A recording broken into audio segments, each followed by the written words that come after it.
Hi, comic book fans, and welcome to another Geeky weekly show. At the moment, we only have two regulars here. It is myself and the man from, I can never remember if it's Devon or Dorset. Dorset. Terry, Deadman Comic Covers, and also in the chat we've got Colin Nolan up from Hull. So we've got Hull, Essex, and Bournemouth, I think. Evening, Colin. So right now that, and also welcome to all of you who watch this on replay, because I know a number of you do. So if you're watching it on replay, welcome. I have no idea, as usual. I have no idea whether any of the regulars will turn up. As usual, we do. Kyle's in the chat because he says, "Is it going to kick off without a hitch?" Well, it has done so far. So well, we're doing okay so far, Kyle. Keep your fingers crossed. Yeah. At least I managed to put the right connection up. We got our friend Twertwig 202 here from Connecticut. So all things are looking good, right? Oh, wait a minute. The guy who winds me up every week is here. Yeah. Mark, you're the friend. I can tell just from the first sentence he's going to wind me up. Yes, yes, they were, mate. You know that. Yeah. The English. He's going to start me off now. So those of you, Mark, you've got to remind him as well. They weren't American. They need reminding. They need reminding. So the Marvel Pence versions were printed on the very same printing presses at the very same time as the US versions. They are known as Type 1 variants because they are identical to the US ones in every respect, except for the fact that the bit where it says cents says shillings or pence. Other than that, they are identical. Same paper, same printing ink, same printing presses. The only thing about the UK ones that is different is they are 50 to 100 times rarer than the US ones. Yeah, and also brighter. They're brighter, yes. If you do, I have got a whole load. I've got a good collection of comics where I have both the UK version and the US version. I've probably got 100 where I got both.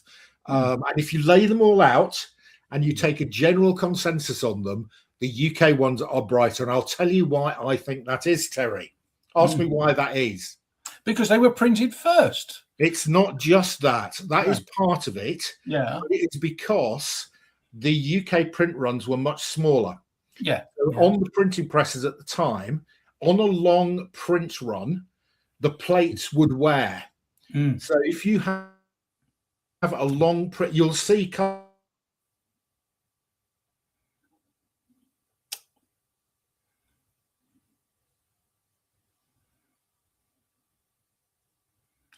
Oh dear.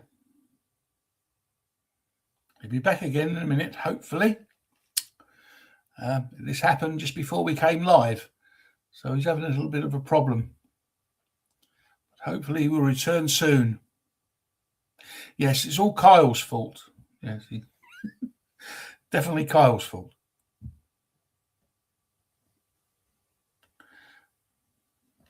Are you coming back, Mark?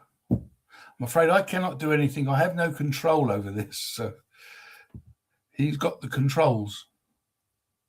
I think it's more than £1, more than 50 pence these days, Colin. Yeah, this is a lot of good. This is really me being here because, as I said, I can do absolutely nothing. I can start, if you want, I can do my show, my Action or Superman comics from 57 through to the present day. If somebody in the chat wants to call out a year and whether it should be Action or Superman, I can certainly do that while poor Mark is sorting his internet out. No, I would never be able to look pretty, mate. But thanks for the compliment. Oh, dear. Yeah, the Russians are coming. Ah, here he comes. Is he coming back? Mark suddenly appears on Suddenly Comics, or he doesn't. This is fun. As I said, we blame Kyle. We're blaming Kyle, Mark. We're blaming Kyle. Okay, let's blame Kyle because he's not here. Well, he said what he said. Anyway, you were saying. Anyway, I was saying, I'll get back to what I was saying because I was getting passionate. I'm putting a link to the show in the chat, Stephen. So if you want to join us, you are more than welcome. Right. Sorry. Yes, I was saying that not only is it because they were potentially the first production, but also the print run on the UK comics was small. So you didn't get any chance for wear on the plates. Whereas with an American run, the first ones would be okay, but as you got towards the end of the run, the plates wore, and you got less. Here he is, and you got less print delivery. Therefore, you do get variation within US comics between the ones at the front of the print run, which were very vibrant, like Stephen's trousers, and the the ones at the end of the print run, like my hair, which are very faded. So there you go. That is my at least you have it. At least I do have some. It didn't fade; it bailed out. You and Terry, you might go along with me on that. I do definitely, yes. Yeah. It's funny how it can grow on the face though, but it won't grow back on the head. I tried to grow a beard, and old dog is the like in the Bond movie where she's shaving Bond, she says old dog.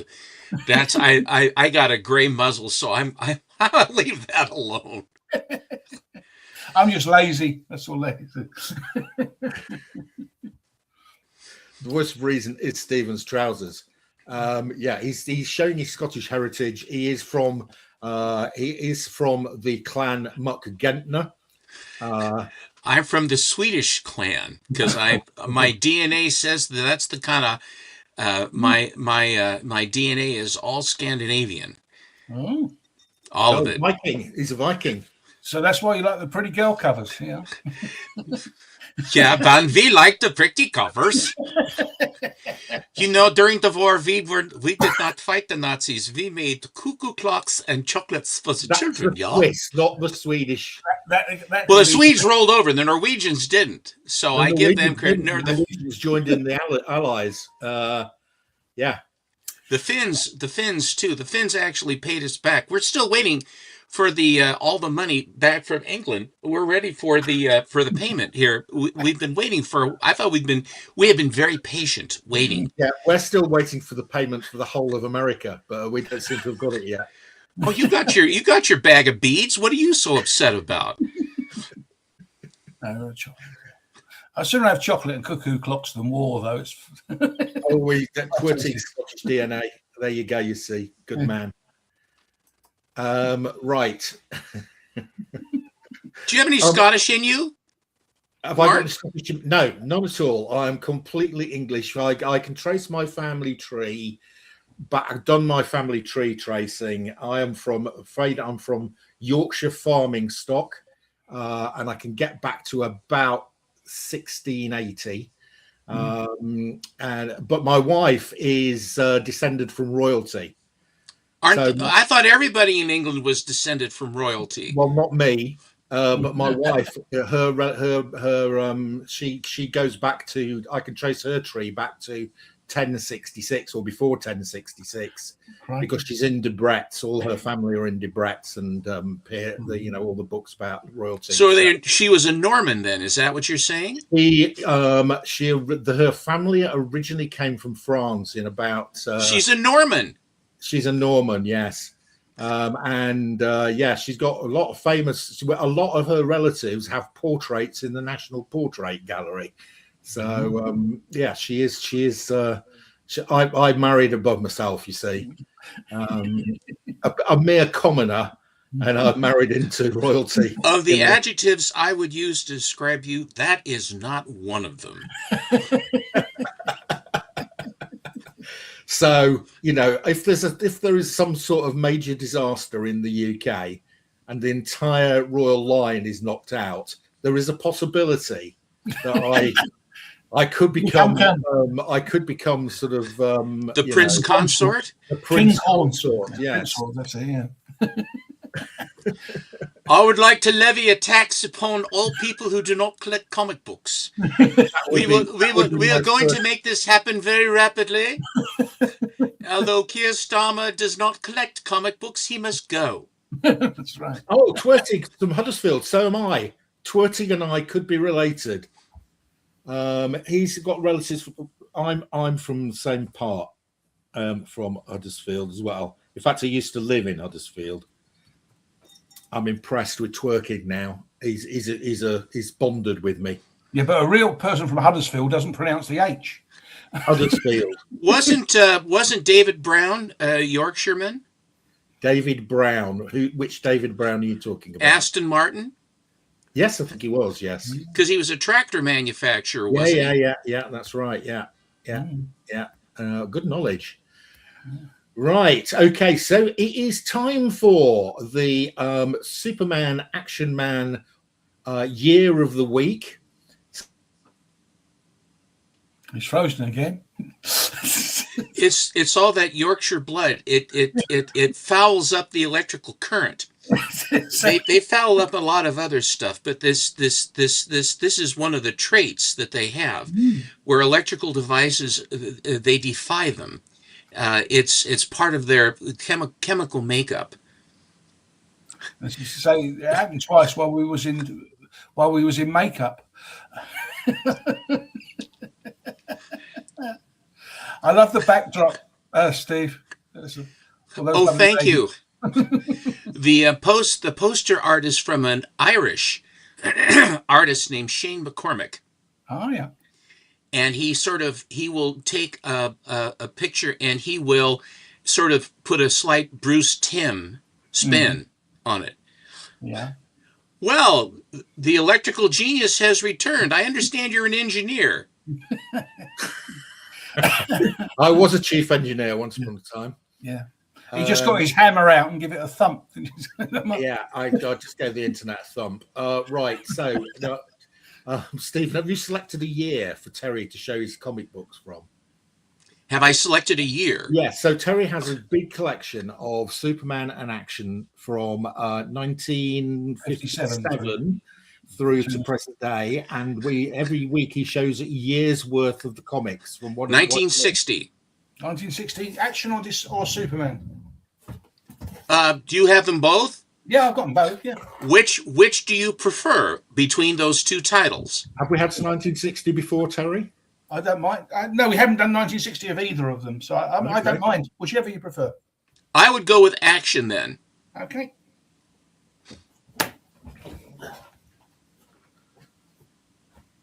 And he's very organised. He's got them all laid out by year on those shelves. I'm beginning to dislike Terry intensely from this. I know. People who've got one organised comic collection, absolutely disgraceful. What's wrong with them? There's something radical. I just pray to God that your attic holds up, Mark. Otherwise, you're going to be squished. You're going to be squeezed out like orange juice. Yes, if you come to my house and you stay in the guest bedroom, just don't prod the ceiling. Don't jump up and down. Right. So, Terry, let's have a look at 1960 action. 1960 action started with a very peculiar cover. January. Oh, wait a minute. We've got mid-air snogging going on. Yes, but do you know who that is? He's snogging. Is it Lana Lang? No. It's Mighty Maid. Yes, Mighty Maid. But who is Mighty Maid? I'm sure Lois Lane in a previous life. No, that's Supergirl. So it's a very risque cover, isn't it? So who is it then? Who is she? Supergirl. Oh, it's Supergirl. Yeah, it's his cousin. His 15-year-old cousin. What's going on here? This is very dodgy. Well, all he was doing was what she was doing was making Lois jealous, so that Lois would not want to be with him, or vice versa. Did she come out of the bottle of? Did she come out of Candor? Is that where she came from? Yeah, no. This is our Supergirl that appeared in in issue 252. Yes. And what issue number is that? Pun? What issue number is that? This one is 260. Okay, fair enough. But as I say, she was just doing something to make people jealous, from what I can gather. But one note right here. Mark was talking about the rarity of the various books. Yeah. Marvels were printed earlier, and they were printed with pence on them. The DC books were bundled up after they had been issued, and when they were returned, they were bundled up and then sent to the UK, and that's when the stamps were affixed onto the covers. Yeah. Anyway, go ahead. Yeah, 261. Oh, this is a good year. We're getting some interesting covers here. Death to Superman. Wipe him out. Destroy him. Great Scott. An evil force has caused the wax dummies of Lois, Jimmy, Jor-El, and Perry in my fortress to come to life. Now they too have superpowers. Again? Again. What's the first appearance in this one though? Streaky the Cat. That's the one. Oh, well done, Stephen. Yeah, the clue was on the cover, wasn't it, Stephen? Well, no, but I already knew that. I actually had that one. Her red skirt, Alan is all about that she has the red skirt. Yeah. And that's what the first ad had for her, to have the red skirt. She was blue in 252, and then she would episodically get the red one back until she finally got it back for reals. Yeah. This one says, I'm too weak even to crawl away from this kryptonite meteor, but Supergirl still has her super strength. How did she gain immunity? Ooh. Big Lyle. Big Lyle's in the house. Big Lyle's in the house. Then we have 263 from April. Us find the defendant Superman guilty. Us order court to change you into a Bizarro like us. There is no escape. I'm doomed to spend the rest of my life on this mad, mad world. Oh, this is an excellent choice of year. And these are really good covers. I like the octagonal clock in the back, though. I think that's attractive. Let's have another look. I didn't see the octagonal clock. Oh, yes, look. It's like a Flintstones clock. Yeah. Yes. Yeah, it's one minute past 2. Very deco. Yeah. Then we have... Jesus, Bizarros left and right. Yeah. This is one of those desk-crushing covers. Perry, Lois, you must believe me. I know I look like a monster, but I am really Superman. Don't let him trick us, Lois. He's that Superman Frankenstein, the creature known as Bizarro. And this was actually from Brian Bolland's collection. Oh, it's one of the Brian Bolland collection ones, yeah. Yeah. And then we have 265. There was erected by Smallville to Superboy in gratitude for his many deeds of courage. 3 cheers for this new Supergirl. She's protecting us from danger, just the way Superboy did when he lived here. Great Scott, Supergirl has disobeyed my orders to keep her existence on Earth a secret. Now that she's shown herself in public, she can no longer be my secret ally. Brilliant. I love the entire plot being put on the cover. It's great. I have that one. Yeah. Which team is the mightier? Supergirl and Streaky, the Supercat, or Superman and Krypto, the Supergirl? That's a great cover. I've never seen that one before. That's really good. I like the background colouring on this one. Now, Terry, do you fancy yourself a DC collector? Just probably more so than. Do you fancy yourself a DC collector? Yes. So, tell me, how did Streaky get her powers? Supergirl made some concoction that she was trying to do some kind of experiment, and she didn't believe it worked, and she threw it out the window. And but it did work as far as Streaky was concerned, because he got powers with it, but he only got them sporadically. She wrapped it in a bowl of yarn, and when when Streaky was attracted to the ball of yarn, she would get her powers. So the answer is this: Streaky is too haphazard, where Krypto is super all the time.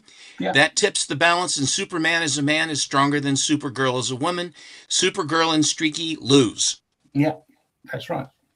And also, this sort of proves the point of the fact that the film keeps giving these new movies keep giving the crypto to Supergirl as though she belonged to him. But there you go. I think it's a great plot device, and think about when Streaky will come in eventually. It'll be great.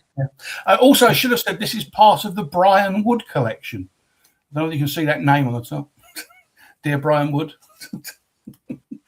When I bought this, the guy actually had the whole year's worth, but they were all owned by Brian Wood. And Who's Brian Wood? Oh, don't ask me. And this He's the son of Old Man Wood. Yeah, Old Man Wood. He is now. But the thing is, this was the only one where it was actually quite neat. And I couldn't find a better copy, so I got this one. But I wouldn't have normally. But this is the only one where it was neat. Everything else, he had really scrawled it all over the cover, you know? Are all of your copies of Action from 60 pence copies? No, some of them I got directly from America. So they like this one. So this one hasn't got the T&P price on it. They advertised the hell out of that when it was brand new. Yeah. Lois Lane turned me down for this modern hero they call Superman, but I'll crush him with the magic powers the ancient gods gave me. This is one with I think it's got 2 or 3 as first appearances in, I believe, isn't it? Of the Legion of Superheroes. So who's that? Is that Hercules? Yeah, that's Hercules, yeah. Are you a Legion collector as well for adventure? No. I must be honest. I was never a great fan of the Legion, to be honest. I always hated it when they took over the Superboy comic. I read. I mean, I didn't mind the individual ones. I collected like Karate Kid when they did just a single issues for him. I quite enjoyed that, but I wasn't a great fan of Legion. That's probably why I collected Action rather than Adventure. But I mean, Adventure has got so many first appearances in it. For all these different characters. I mean, it's got the first appearance of the Super Pets in it, hasn't it? Start off with. Got Superman's battle with Hercules. I put Superman to sleep for 100 years with a magic tune from Apollo's flute, but I can break the spell and awaken him with another song if you'll marry me, Lois. I can't let Superman sleep for 100 years. I'll marry you, Hercules, even though you're his greatest enemy. Yeah, so this is another one. Boy, she's a fickle broad, and you know she does that. She does that with regularity in the title, Terry. Yes, she does. I don't know how many people Lois Lane has offered to marry or has been married to, but it's quite a lot. Well, she's as bad as Bonanza because she falls in love and marries them, and within the end of the issue, they're dead, and she's a widow again. Yeah. Well, by the way, these were the books when I was growing up. These were the first books that I remember reading. I was 7, and this was when, yes, I understand that. That it was, these were the ones that were on the newsstand, and these were the ones I would see a lot of times in the neighborhood from older brothers and sisters. So a lot of these are very familiar from my very early youth of comic collecting. Yeah, this is a weird one. This is one. I got this from America, and yet it's got somebody drew 8 and 3pence on it. It's got no T&P. Yeah, 8 and 3pence have been written on it up there. 3pence? How much is a 3pence? Yeah, well, 8 shillings and 3 old pennies. That's what it was. Nobody paid 8 shillings for that. I know they didn't. That's what's so silly. As I said, there's no T&P price on it, you see. Very odd. Yeah. You're reflected in that magic mirror as Clark Kent, Superman. That proves you are Clark Kent. Oh, my secret identity has been betrayed by black magic. Good Lord, how many times has his secret identity been revealed? It really is. And then how does he get out of it at the end? Nearly as many times as Lois Lane has been married, Stephen. I think you're right. And then we got the November issue, Superman's Old Age. This one obviously came out of a comic book shop at one time or other because they've got a comic book stamp on there as well as the T&P price. And it goes, look, Lois, Supergirl's grown up into a superwoman. She's forgotten me, too. Like everybody else, I'm a has-been. Sigh, doesn't it make you think of the old days, Superman, when you had all your superpowers? And aren't you sorry I've become an old maid? So he's still not married, Yeah, I think. Boy, there's a cover that will draw you in, I'm telling you. And the last one. The Voyage to Dimension X. How brave Superman is. He's leaving Earth on a super mission for those light-ray creatures. It's so dangerous he may never return to Earth. I think I've got that one. That's the only one of these I've got. I think I've seen you show this one. Yeah. And that is it for 1960. Thank you very much, Steve. Very good. I think that was an excellent year. I think some of good the years, stuff. The covers are all very similar, but this year they've all got different stories about them. He doesn't actually die a lot in these ones, either, does he? So Terry, Twerkig wants to know what sort of grades these are. I would say they're all a sort of, well, majority of that one isn't. I would say they're all around about the 5 to 6. Some of them might be. That's a great grade for those, how old they are. Yeah. Some of them might peak at 7, possibly. But there is a couple here that you probably wouldn't. Well, that one, for instance, is probably more. I shouldn't think that's more than you can't really see it through the plastic bag, but that's probably not much more than a 2, probably, because it's got lots and lots and lots of damage. Yeah, and of course, with a purple cover, it magnifies the damage. Yeah. It's like a neon sign. That's why. But that's this particular. So that's why this book is always so hard to find. Yeah. In the good nick. Yeah. Because the spines always show the. I've got mine is in case it's just a 1.0 because like virtually all of the purple's gone down the side. It's all it's very white. I'll go and get it and show you. So that's the first Brainiac, isn't it? Yes, it is. And this is action number 242 from July. Very nice. What grade do you think that is, Stephen? Well, I would say that it's at least a 5 and arguably a 6. Based upon the way the cover presents. Yeah. And of course, my feeling on this is whenever you have a dark color on the cover, if for some reason structurally it doesn't achieve the grade, I always look at I always buy the book and not the label. I buy the book and not the posted grade because I've got 3 5s and 4s. But my Batman number 3 was a 4.0. And I took one look at it and I said, there is no way in the world this is a 4. So I bought it in the slab at a 4, had it resubmitted, and it came back a 6, which is exactly the grade that it was. I have no idea what happened, but I said, look, I've looked at a few comics in my life, and that ain't a 4. So I think this could be a 5.5 or a 6. I really do think that it would be, but the thing about it, I mean, I could see a spine tick on there, so it's not obviously not a 9, but it's no. Lord, if you had a 9 of this, if that ever came up for auction and you guys were showing that on your Sunday show, my God, it would. If this thing didn't go to the moon, because Brainiac, they're talking about bringing him back, and the thing is, I like him looking like this and not into the robot or all that stuff where it's sort of like if you read Magnus the Robot Fighter, the main villain, every time that Magnus would kill him, he would transmit his consciousness into another robot. And this is what Brainiac can do now. He's shifting from whatever it is, he causes all manner of problems in his robot suit, or one of them. And then when Superman finally ekes out a victory, then he transmits to some other body, and you never can get rid of the guy. Yeah. Very nice. Thank you. I'm going to show you my one. It's a poor thing in comparison to what Steve just showed. But it shows what quality Stephen's got there. I mean, it's a it's a low grade rather than no grade, I presume.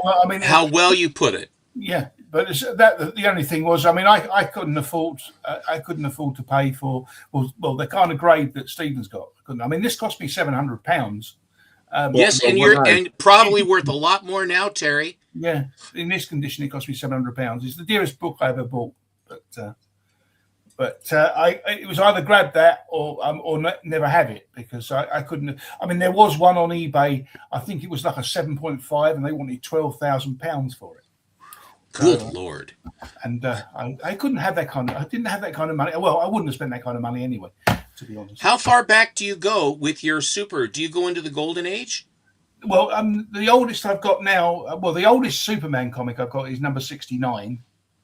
But my collection realistically is from 100 through to the present day. I've got 3 missing now because Tempest, Steve has managed to get hold of a 101 for me, which he's sending me in the post soon. So I'll be getting the 101, and it's a lovely looking 101 as well. So I will have 3 missing from 100 to the present day. So therefore that includes 1955. So I'll have all of Superman 1956 when I complete that. But that's as far. Would you like to see a few Golden Age Superman covers? Yeah, I've seen them before on your shows. Is the boss frozen again? Is he using his engineering skills yet again? I'm assuming so. He's sitting quietly and silently. It almost doesn't look like he's moving, Terry. No, it doesn't, does it? It's really clever how he does it. Is he posing for a picture with a very slow exposure? I mean, I'm not quite sure. I'll go get the Supermans. What are you doing to Stephen? He's going to seem to have. Is he going to change his trousers? You're on twice now. I know, because we've got really bad weather. He's just going to get some lovely Golden Age Superman to show us. Oh, I've got some really bad weather here. I think that's causing me to lose my internet. Yeah.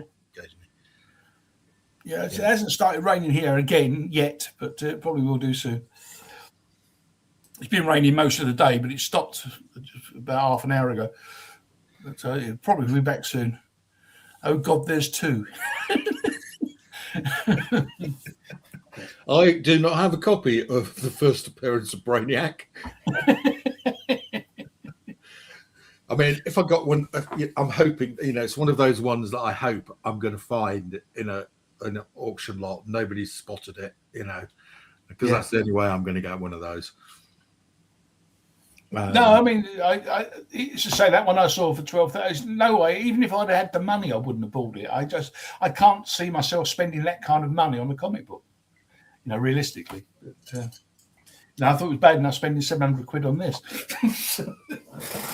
But I thought if I'm going to get the set, I'm going to have to. No, that's unusual. Stephen usually has these things next yes, to hand. I don't he know must be getting a really special box. Yeah. He must be getting a very, very special box. Unless he's frozen. Yeah, no, Biggie Shack, I don't think I will, realistically. It's, I have occasionally found big keys in UK auction houses in boxes. I did find you found those Aquamans the other day, didn't you? I found an Aquaman #1, a Atom #1, and I also found a Fantastic Four number 48. Yeah.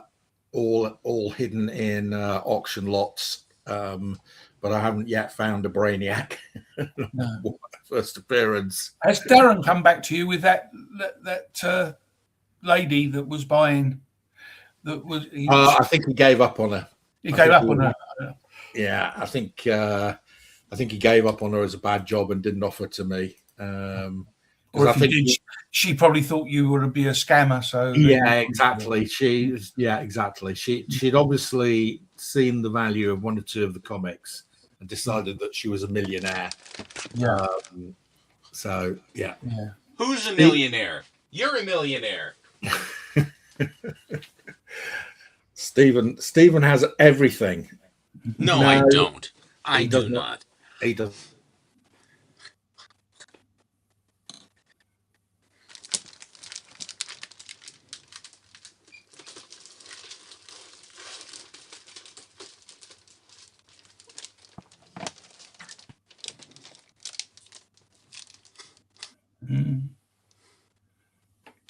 This is Action Comics number 40. He's frozen again, so I think it looks as though Mark is wearing a Rolex watch with a Jubilee bracelet. It appears to be a stainless steel. I don't see steel and gold. That would date probably from the late 40s to the early 50s, it would appear to me, based upon the case shape of the Rolex watch. That's what he's going to buy his Brainiac. He's going to buy Action 242 with when he finds one. Do you know who started? You know who started Rolex, don't you? His name was Hans Wilsdorf. Huh? And Hans was a businessman. He was not a watchmaker, but he was a very astute businessman. And he came up with the term Rolex because he wanted a term that would be universal, that could be said by anyone. Brilliant. Yeah. And what he would do is he did not necessarily design the watches, but what he would do is he would buy patents and then he would improve upon them. For example, the screw down crown and the oyster case. Anyway, I've Rolex. He was just talking about your watch, Mark. That's what it was. That's what you're going to buy your Action 242 with. Yeah, no, I'll keep the watch, thanks. I don't think my missus. This was my 60th birthday present from the missus. It'd be death. It'd be death if you get rid of it. Yes. Yeah. No, it's lovely. Yeah, it's lovely. Is that a roll? That looks like a Rolex to me. Is it a Rolex? Yes, Rolex. It's an Oyster Perpetual date just. So what Stephen actually said it, and we only saw half the picture. So well done, Steve. I will show you a few Rolexes if you like after I'm done showing these. You've got some beautiful Rolexes. He was right then. You have got everything. I don't. I have what I have, but I don't have everything. But this is Terry, do you or Mark, do you know the significance of this particular? Now, this is from September of 1941. Wow. So Lend-Lease was going on, of course, by this point because the Germans invaded Poland in September of 39. Yeah. The Japanese have not. Yeah, we decided to defend the world's democracies before. Like you had a choice. I think we're going to just back away from it for a moment, Adolf. Give us a bit of time to put it together, don't you know? We were not under threat. We decided to go in and defend our allies. Did you defend Czechoslovakia? No, you didn't. We were a bit late for that. We can't go here.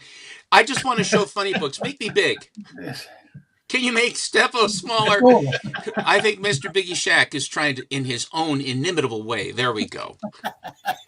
The significance of this is there is a 2-page spread in this introducing and provides the impetus and origin of the Star-Spangled Kid and Stripesy. I like them characters. Stephen, I don't know what you've done to harm Biggie Shack and Lyle, but they're not being very complimentary. No, but Biggie Shack is a friend of mine, and he has an acerbic wit. Oh, okay. I have another term for it, but I won't say this. It's a family program. It rhymes with equine excrement.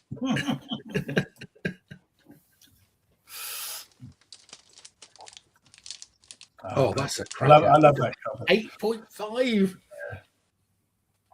Look at that. Oh dear. It's gone down in value, hasn't it?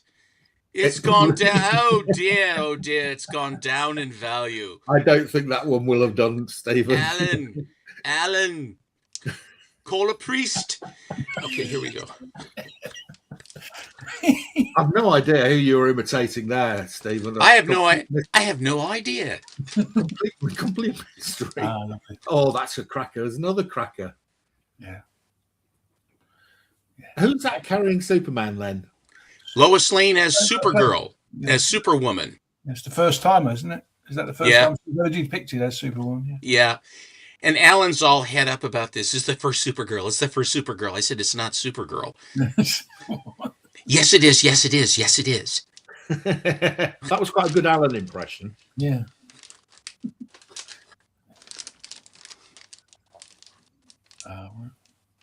Oh, that's another one. I've not seen one. I've never seen that cover before. That's great. This is a 6.0 white pager with perfect color strike.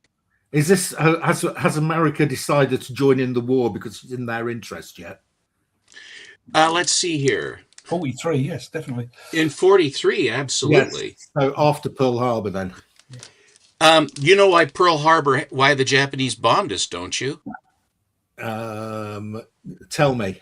Because Roosevelt, when the Japanese invaded China, Good luck, he basically cut off everything: oil, rubber, scrap metal, everything. And that's when the Japanese had to go, good luck, Big Lyle. Damn. Yeah. Hope it all goes well. Take it easy. Hit me later. But what happened was he chopped them off at the pockets. This incensed them.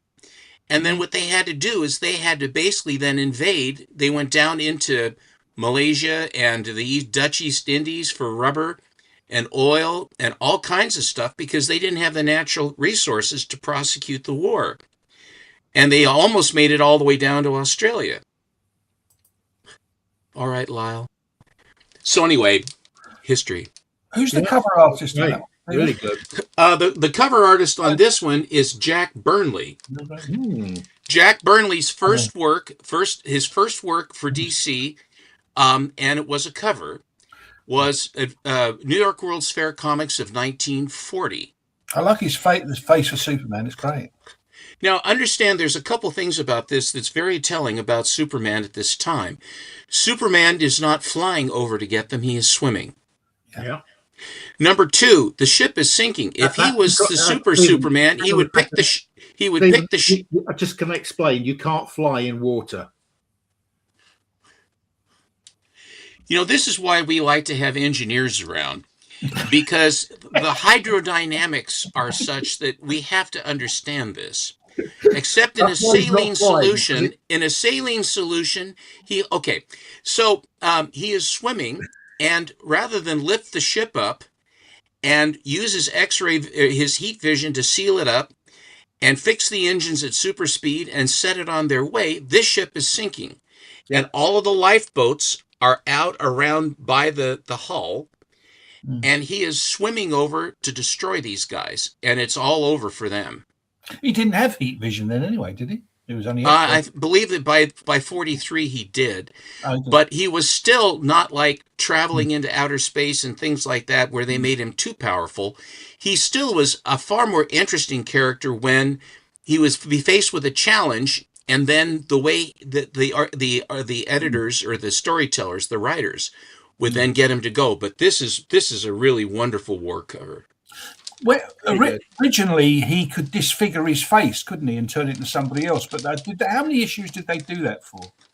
Not very many, I don't think. No, because I mean, if he was invulnerable, he shouldn't have been able to do it in the first place, should he? This particular book is very notorious for having the colors fade on it. This one is from October of 1942. And these planes are P-39 Airacobras, or they are the precursor to the P-51 because it has a North American aircraft body shape, and you'll notice the nacelle on top of the front fuselage, back of the propeller, that would have been a machine gun firing through the propeller, and that's what the original P-51s had. They called them an Apache.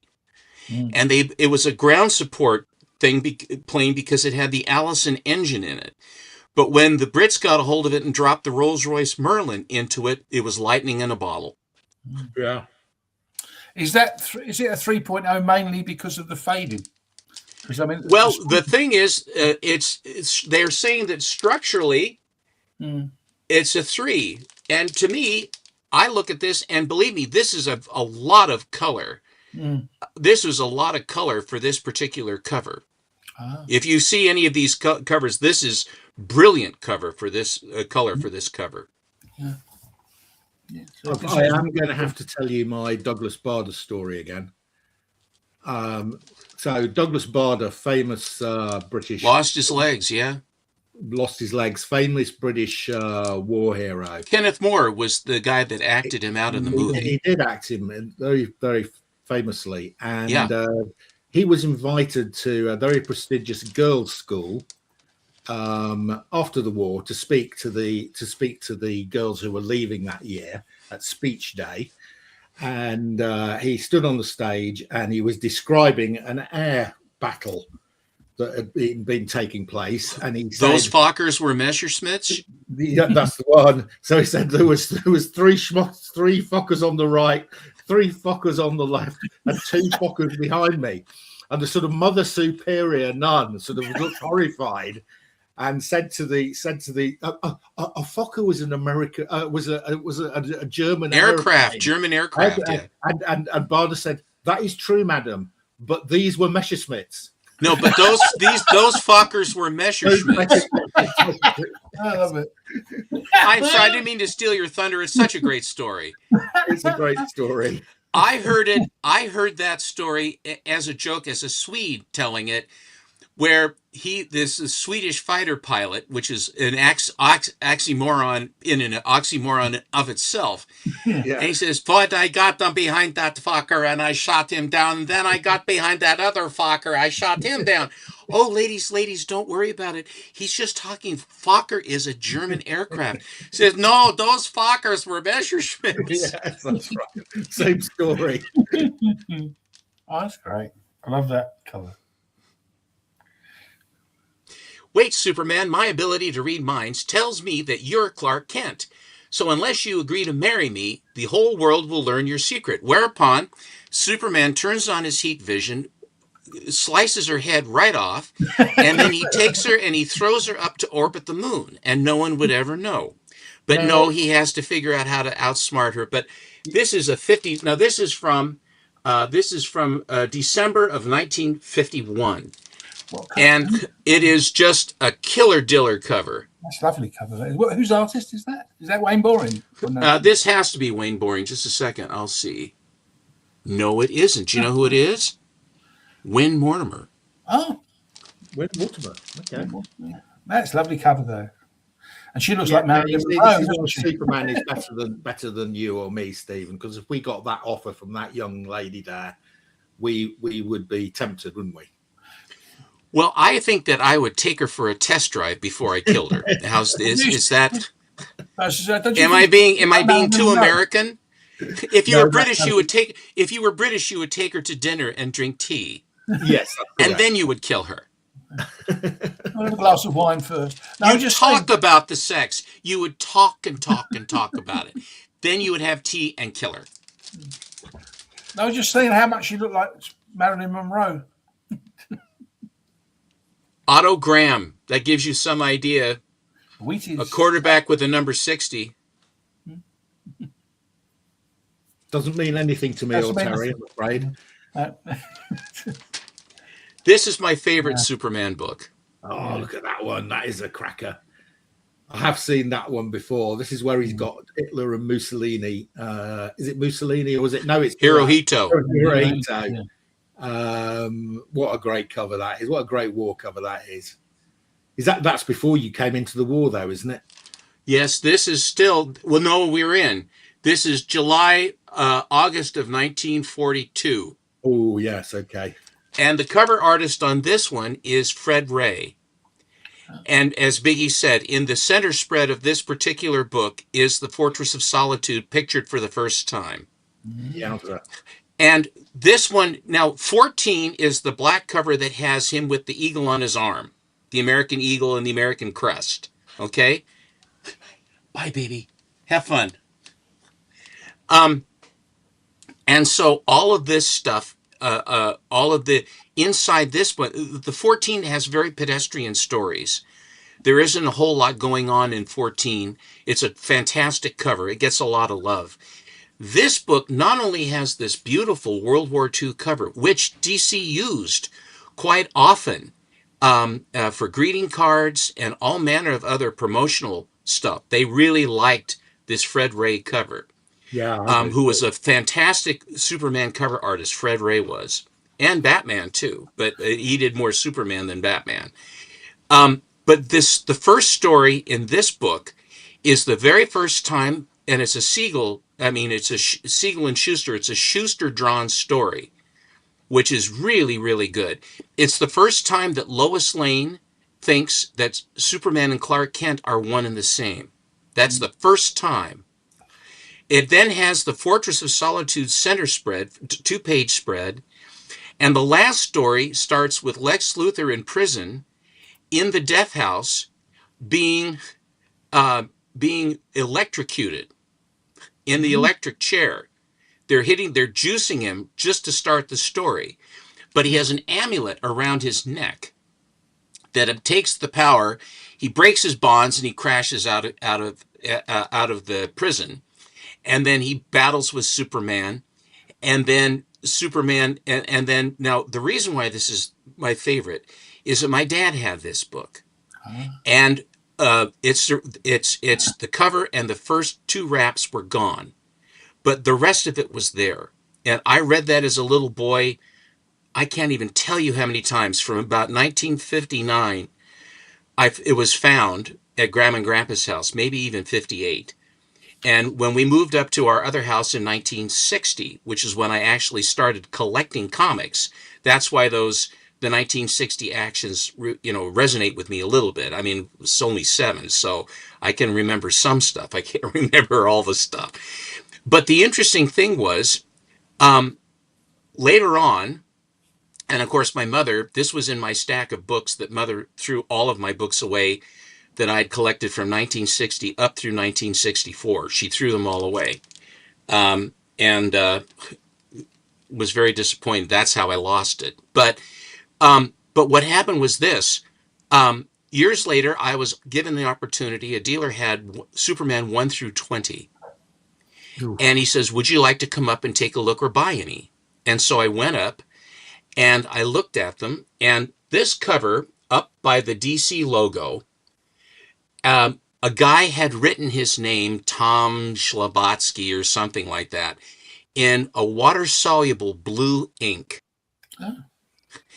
And so what the dealer did, because this was in the 80s, this was like 88 or 89. Yeah, before slabbing, before it even arrived. And so he conserved it by, I think it was distilled water and vinegar he used to float it off the cover. Yeah, fine. And because he did that, and it's not the prescribed method, I get the conserved label because that is crazy. Mm. So I wasn't going to argue with it. And by the way, John Burke, who I met John when we became advisors to the Overstreet Price Guide in 1995, he bought the issue number 1 from this dealer, and it had the same thing. He got it conserved on his as well. Mm. But the books themselves, the collector who did that, all the guy did was remove the signature. That's all he did. And so I get it conserved. Which you shouldn't have been there in the first place. So stupid, really, to get us. So when it wasn't actually supposed to be there in the first place, something's been removed that wasn't supposed to be there. Why conserve it? So. That is, and so this is why I have that. I'm not thrilled with that. They have off-white to white pages, but the pages are white. The pages are white because I saw the book before I had it slabbed.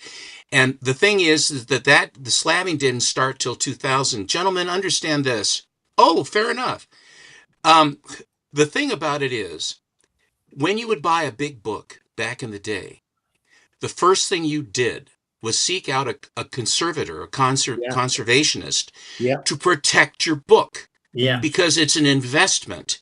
Yeah. And so Susan Chacon and a lot of these other paper restorers basically preserved these books by cleaning them and deacidifying them and making them well, so that they would last and your investment would be protected. So then when you look at the CGC census, when you look at a lot of the big books, what you will see is there's a high percentage of restored books because the methods of cleaning the books was not acceptable and we got the purple label. Yeah, which is crazy. I think those people who did that, those professional restorers, did a fantastic job in that era, and really, I think they're undervalued because they look great, and they've preserved the books. So in my view, those will get reevaluated at some stage in the future. Mark, it better happen fast, because I want to be around for that, but I don't know if I will be. But I have a few other books I would love to show. I don't want to play through on you, though. I mean, keep going. We can't. Stephen, just wanted to ask you a question about with Superman. It only came out 6 times a year at that time.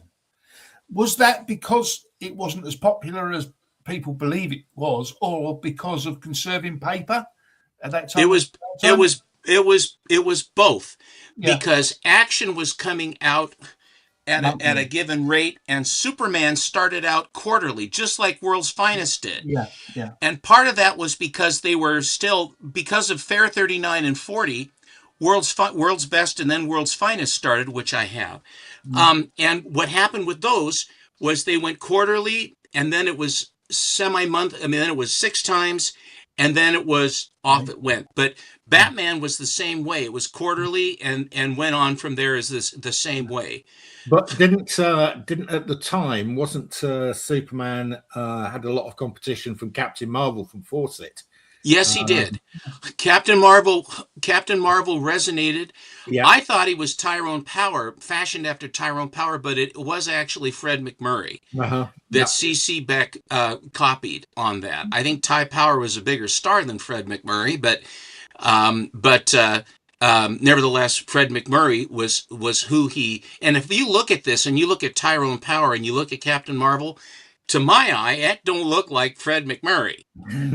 my 3 sons. I mean, and I saw him in a lot of movies, Double Indemnity and all this other stuff too. So you know who he married? He married June Haver, who was a singer and a dancer, and she was a knockout. I'll go get some more books. Get some more books. Yeah. Oh wow, what some great comics there. Yeah, where's Bill today then? I've no idea. I don't know where Bill is. I don't know where Darren. I haven't heard from Darren since he's bad throat. Since he's bad throat, so he presumably he's still got the lurgy. Yeah. Unbelievable, Colin. No, he's got lovely. Yeah, exactly. Plus pinball machines, plus watches. Yeah. There's some guys that have a midlife crisis. Do you know what? You're still in it. I didn't even have to wait to midlife to have my crisis. I never didn't have a crisis because I never grew up. Okay, that's fair enough. I always loved comics, but I tell you, my father and my grandfather, well, my father, was very much about, making money, and he could not fathom the money that was in comic books at all. And he was talking to my brother, and he says, I really don't understand that, but Steven seems to know what he's doing. And I told you my story about Dad and the Jaguar, didn't I? Yes, I think you did. Okay. I'm not sure anybody else has heard it though. But I don't need to. If I start repeating stories, then it's over. It's over. Twerking started his midlife crisis at 6. I'm right there with him. As soon as I was sentient and I could read, my crisis began. This is the first appearance of Valkyrie in Air Fighters. I'm going to make you big again. Hang on. There we go. This is quite an important book, and she's whipped him. I mean, it's really quite violent inside. So hang on a minute. So Valkyrie, I thought she was an Airboy character. It is. That's Airboy down below. He started in Air Fighters. Oh, okay. So both of them started in Air Fighters before Airboy came along. Yeah. I mean, Airboy is a comic. Yeah. This is from July of 1943. First appearance of Valkyrie, and it's a Fred Kidda cover. Lovely cover. Be a commanding general. Guns that really shoot. Guns that really shoot. That's what we need in America. Guns that really The way things are going, that's what you need in Britain, frankly. You might be right. I don't think guns are necessary, to be honest. They only need one bomb, and that'd be gone. Well, if you're going to try and take these clowns on with a tennis racket and a golf club, you're in deep shit. Yeah, but as you said, the gun's not going to be any good either. You're going to need bombs. I'm sure I can dig out my boyhood catapult somewhere. I won't talk about guns with you, British fellas. No, I realize it's a tender subject. This is the Crowley copy of this book. Do you know who Crowley was? Well, Aleister Crowley was an early Victorian follower of the occult, so he was one of the early occultists. Fair enough. It has nothing to do at all with what I'm talking about. No. The Crowley I'm talking about is the guy that was one of the head guys at Fawcett. Oh, okay. And he collected comic books to see what the competition was doing, as well as comics from his own company. And right. he basically was doing research. Swiping, I think, is the term. Everybody swiped from everybody else. And Fawcett, my God, talk about swiping stuff. Anyway, so this was... Well, that caused them to close in the end because they lost the lawsuit. And they got $1. Yeah. After all those years, they got $1. Yeah, I know, but of course it closed, so they did get the result. Do you know who? Yeah, they did, and they got the characters too. Yeah. And do you know who made money on that whole process? The lawyers. The lawyers. Yeah. And what did Shakespeare say about lawyers? Something about them being first against the wall when the revolution comes. He says the first thing. What would you do in a perfect world? The first thing I do is I would kill all the attorneys. Yeah. Because you got to figure starving artists had the attorneys on them all the time trying to get money out of them because they never had $1. Yeah. And so they were always after them and they'd borrow money and all that stuff. But this is the big all-American comic one-shot. Yeah. Look at that back And cover. These are the all-American characters. Gaines had this portion of the DC franchise as all-American. And then Batman, Superman, Batman and Robin, Superman, Sandman, various others, all were under the DC label. And then I think in 46, I think it was, when DC bought out All-American, and just the last few months before that, Gaines put the All-American logo on his books to distinguish them prior to them being absorbed, and the two of them together became National Comics. Right. And that's what happened. But this shows all, and what a lineup of characters that they had at All-American. Flash, Wonder Woman, Green Lantern, Hawkman, Wildcat, Mr. Terrific, the Atom. Yeah. It really is quite something. What were the kids called in that corner? Is that Kirby's? Yeah, who are the two kids? What's the kids? Kirby's. Those were, I don't know if it was Winky, Blinky, and Naughty or something. I can't remember who they were. Red, white, and blue. And then you have the Ghostbuster guys up there, the Ghost Patrol in the orange suits. They got Popeye up there. 6'5" wasn't enough. The reason I chose 6 is because in the 4th grade, our teacher was a major in the Korean War. He was an army major. And the way he did roll call is he numbered all of us alphabetically from A on up. Gentner came in at 6. Matt Groening came in at number 8. And so, because Matt was in the 4th grade, I went to grade school with Matt Groening, among others. So when we would do roll call, we would just sing out our number in sequence, and that's how he took roll call every day. So 6 has been my favorite number. Plus, it is a number that is divisible by 1, 2, 3, and 6.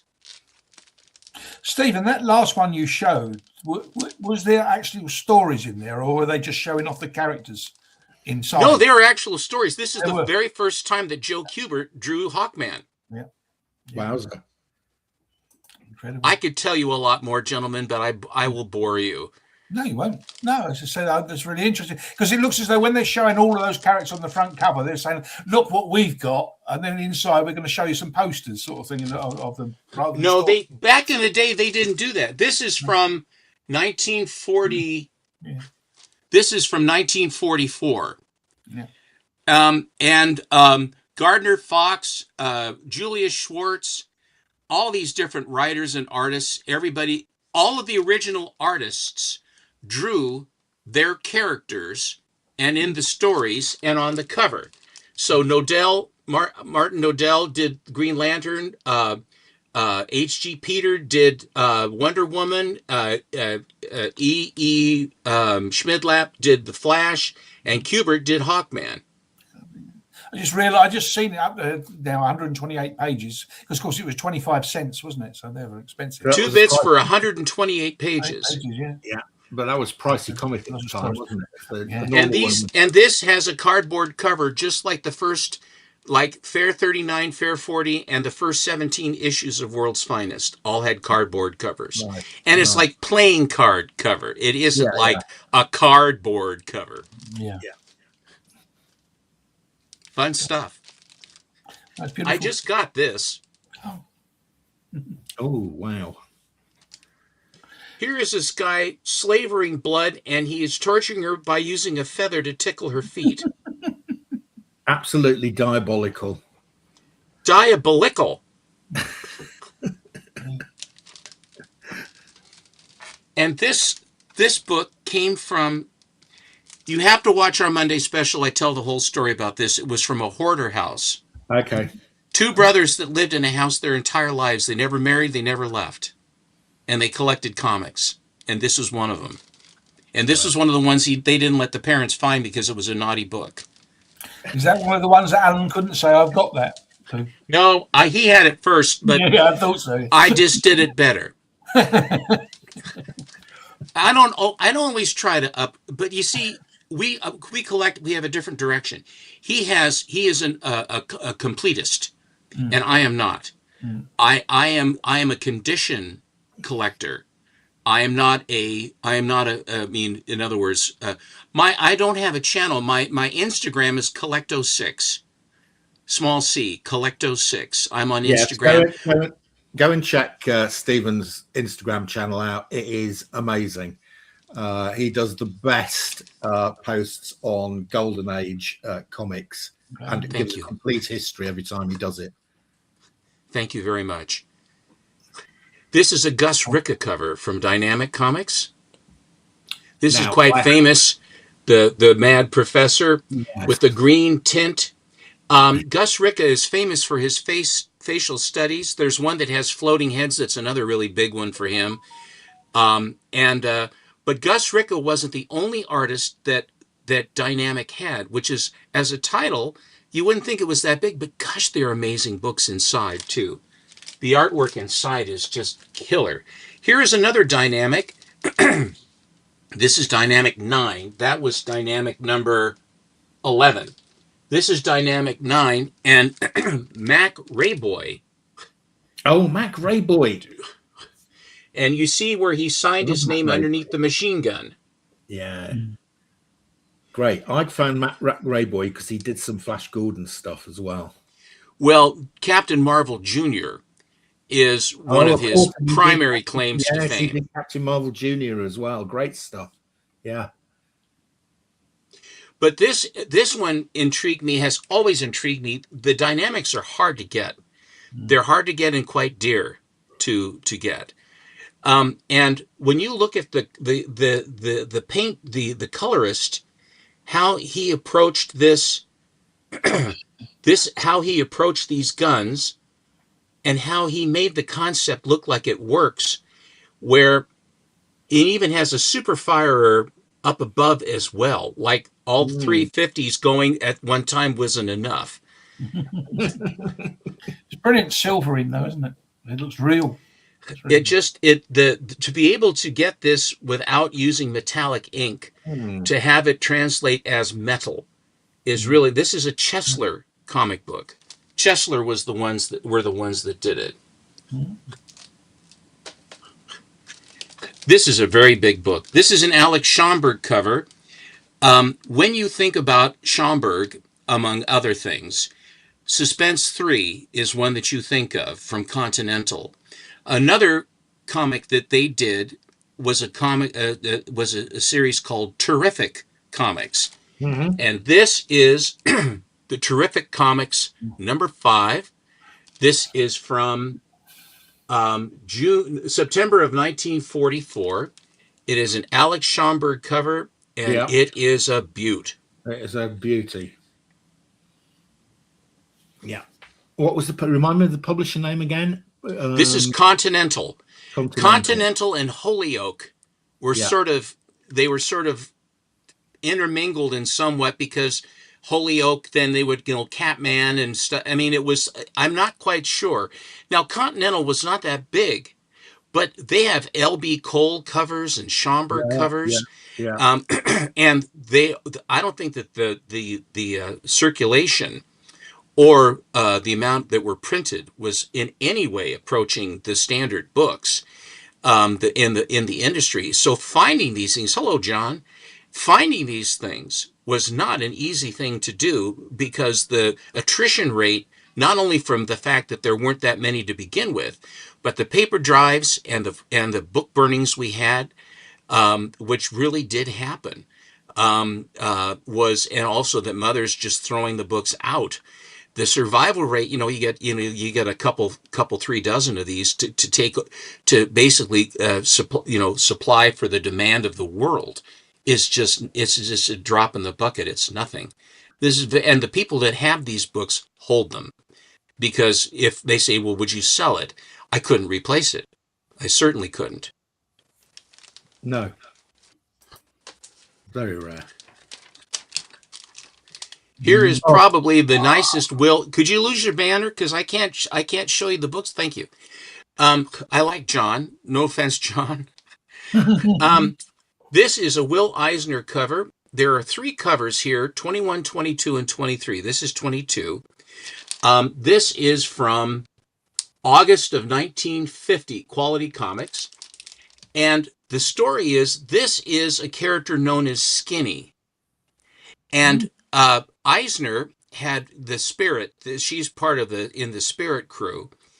And the story is, there is a woman who is kind of a crime boss, and Skinny is her assistant, who wannabe boss.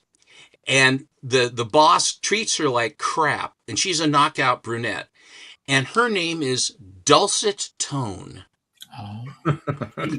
Dulcet Tone. Isn't that great? And so, anyway, the story goes, and there are problems, and then Skinny has had enough of Dulcet Tone. Yes, I will. My article will be in and as a matter of fact, Lady Luck, the character Lady Luck, is one of the covers from the new Overstreet that's coming out. There were some bankruptcy problems in some of the factors and machinations within the organization.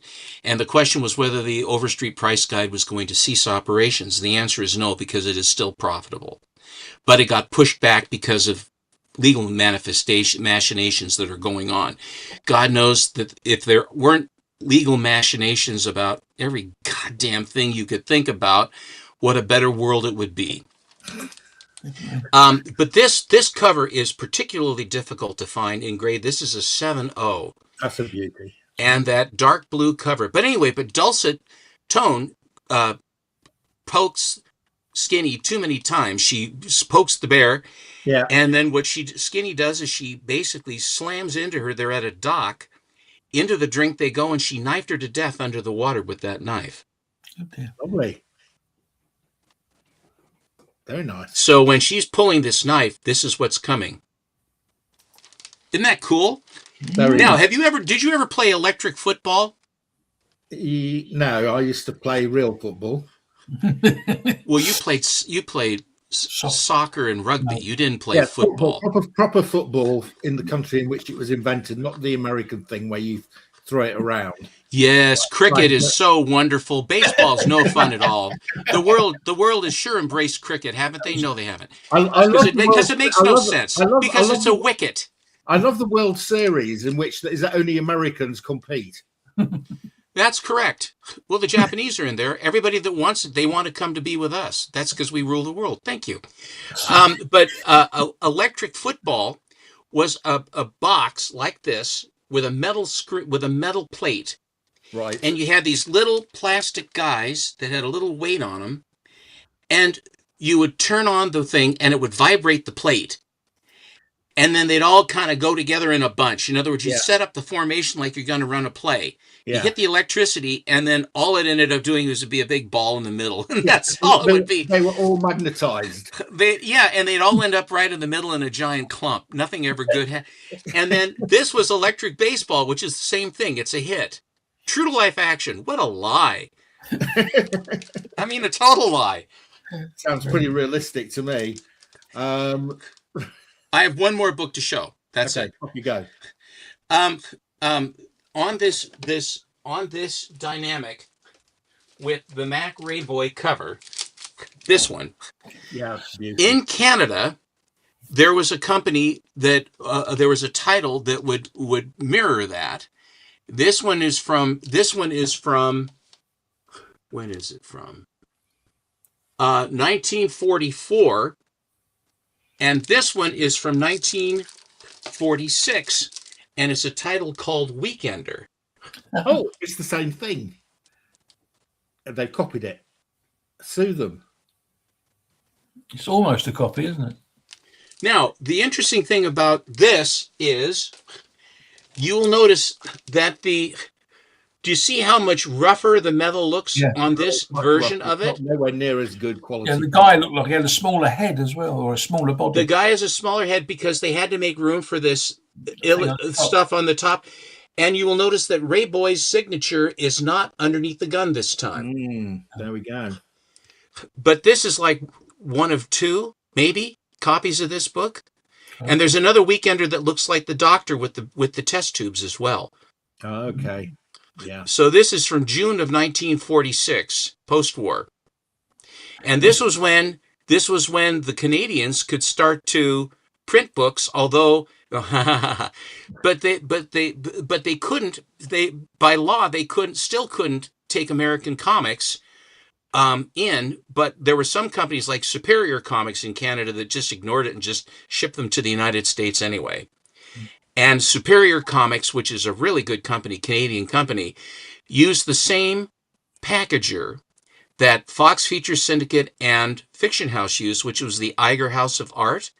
So a lot of the Superior Comics have Jack Kamen covers and really good stuff for what it's worth. There's some really, really cool. But the Canadian whites, and this is the thing, the Canadian whites of World War II that are the duotones with black and white interiors, that is the golden age of Canada.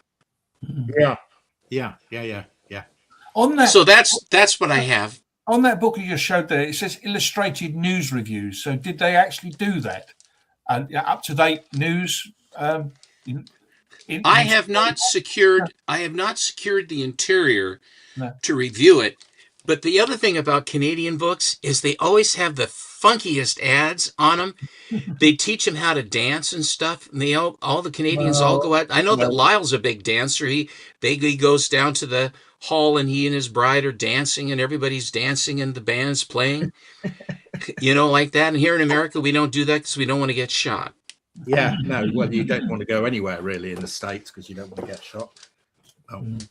Why you would be going to Egypt is beyond me, but I hope that you enjoy your trip. For God's sakes, have a great time. Yes. My parents went to the Temple of Luxor to watch opera there. Yeah, and when they brought in the animals, for the tribute, from the whatever Aida or whatever it was, Dad said, "Here are a couple of tired bobcats that were asleep inside their cages." He says, "Oh boy, I will actually grab a couple of Rolexes to show if you wish." I'm going to show a comic first. Okay, you say when, boss. I apologize. I always seem to monopolize. I don't mean to. I don't know what happened, Stephen. So you showed a Valkyrie, I think, which was a precursor.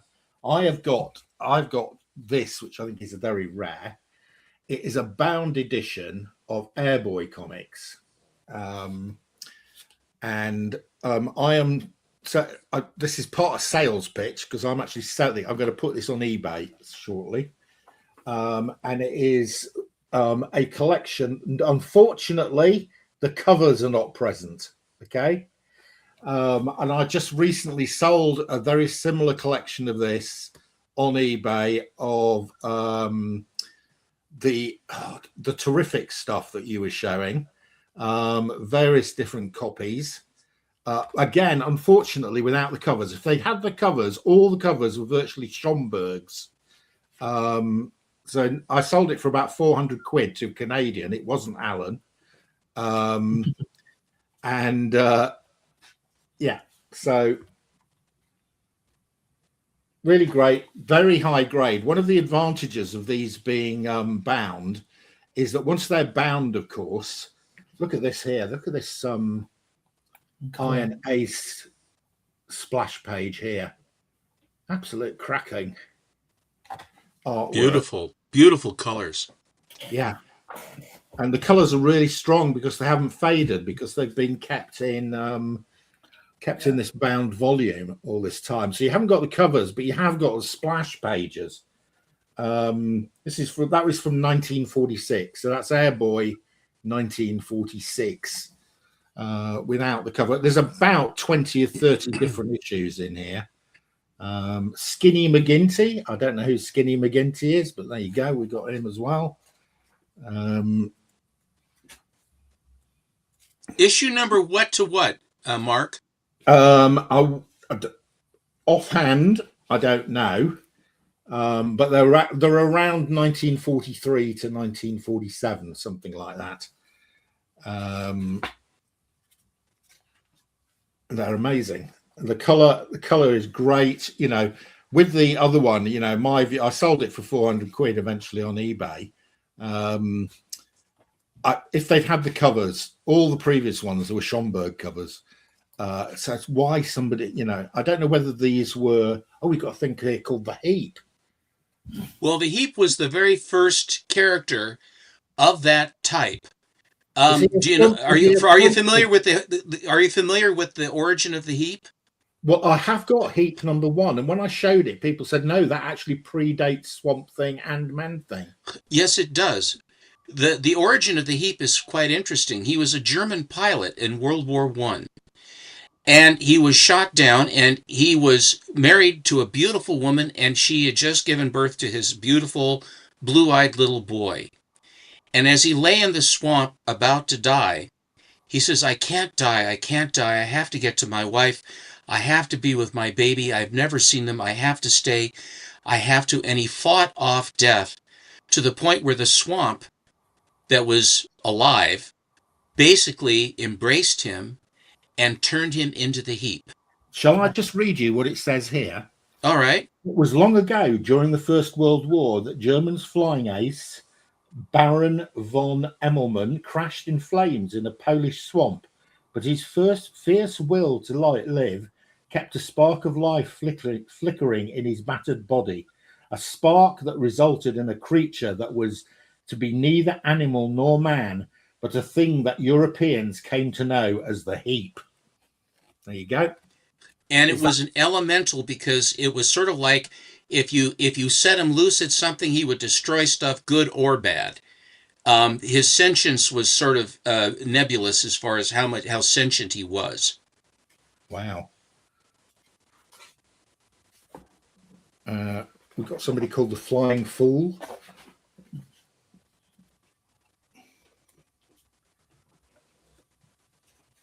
I mean, there's loads of Golden Age characters I've never heard of in here. Well, Hillman was a sort of I won't say it was an off-brand. Airboy was actually a very popular, and the name of his plane, do you know what the name of his plane was? What was the name of his plane? Birdie. Bertie? Birdie. Birdie with a D. And it flapped its wings, it could fly backward, it could do all these things, and it was a prototype. And the guy died, and the plane bound itself, it's almost sentient, to Airboy. and it's really, really cool about what it could do. It had claws. It could I think that must land be on top of planes and stuff. birdie up there. Yep. Flapping its wings. This is Airboy Volume 4, Number 2, 1947, by Hillman Periodicals. Oh, we've got somebody called Rackman. Looks like it's some sort of supernatural stuff going on. That's an art I recognise, but I can't think of who. But it looks very familiar. The art. Johnny Halfbuck. All of these books in the day, Mark, were anthologies. Yes, and they did that so that you would give variety. For 10 cents, you would have a variety of different stories, so that for your 10 cents, it would have something for everyone. That was the mindset. There's quite a lot of the Heap in here, actually. He was obviously an ongoing fixture. Very popular character, and that's why Swamp Thing and Man Thing came along, because he was the first.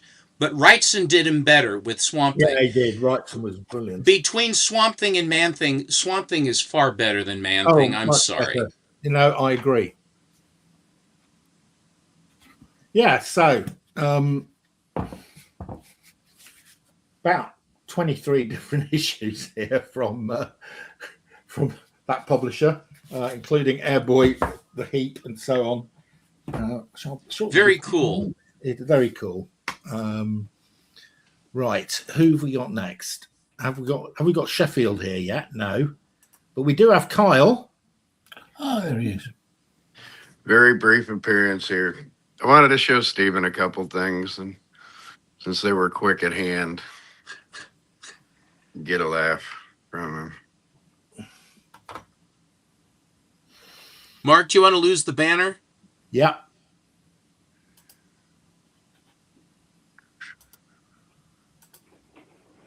You gonna blow me up? Oh, wow. How cool is that? The redemption coupon from 1940. It predates the card set by 6 months. Wow, I've never seen that. That is Superman's rookie card from like May of 1940. That I've never even heard of that. So from what I've seen, there's fewer of these on the card census than there are Action Comics one on the I believe it. census. But again, these were redemption coupons. They're gonna be gone. And then I just set a line in there when you were showing the Spirit. How about a Spirit section from January 1943. Montreal. Uncut. Wow. That's probably the only one there is of that. That's got to be the only one like that. Is that from a newspaper, Kyle? Yeah, Yes. That's what they did the Spirit in, were Spirit sections in the newspaper. And this is uncut, uncirculated 1943 Spirit. Colors. That's incredible. Incredible. Then I'm gonna pick his brain on this one because I can't do much digging. This stuff was right near the top. So does that look familiar? Yes, All True Crime. Yes, sir. Schomburg? Who's the artist? I don't believe that one is Schomburg. No. So what's the story on the inside here, Stephen? I don't know. You'll have to show me. Oh my God. Look at that. So this was one of these titles where they would take the remainders, the coverless books, and then just bind them together. Well, that's a timely book then, isn't it? I mean, there has to be that's a timely. All True Crime is a timely. This is all timely. And it's Canadian, isn't it? It's Canadian. And it's Canada's version of Marvel Mystery Comics 87. Oh my God. That is so rare. It is an actual first print They just changed the cover and one story in the back. Is that original, save Carl? It money. looks like a reprint. It's such good condition. Look at what the second story is. Well, the Torch, Submariner was with the Torch, as you know. Yeah. Yeah.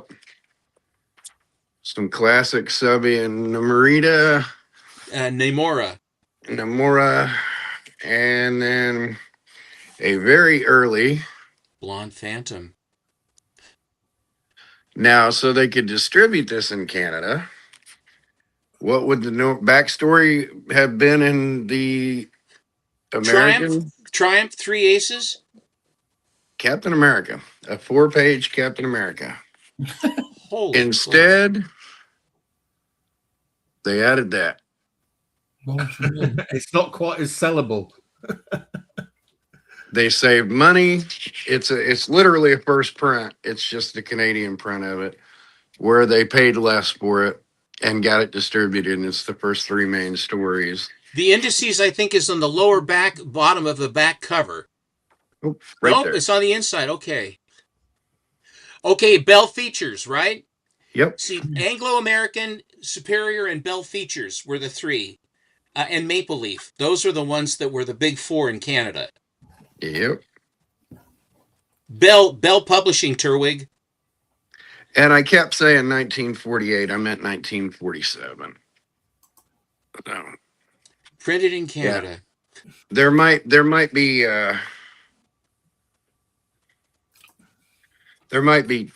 10 of these out there.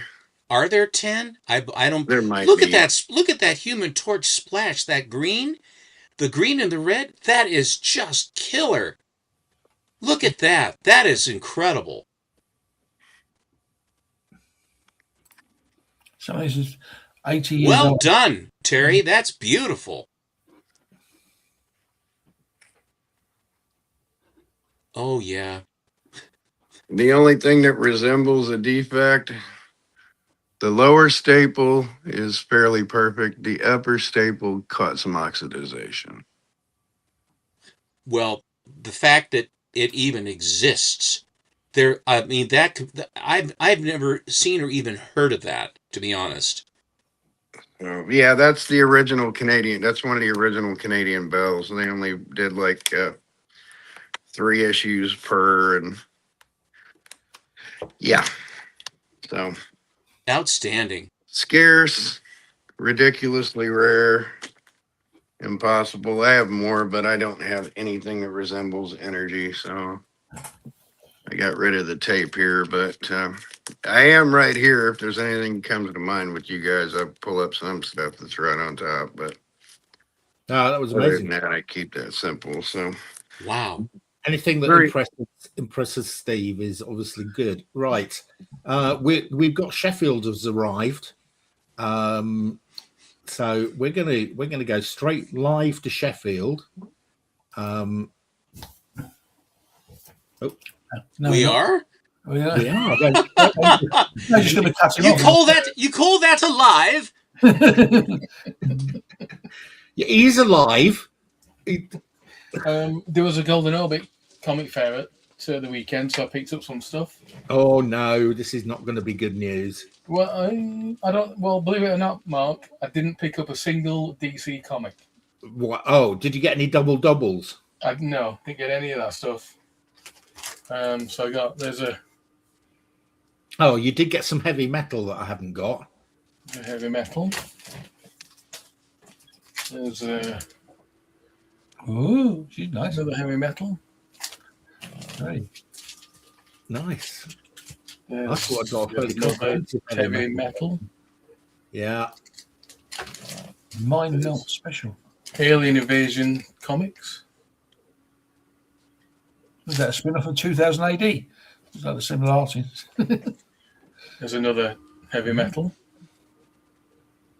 Great covers. Right. There's another heavy metal. There's one more heavy metal.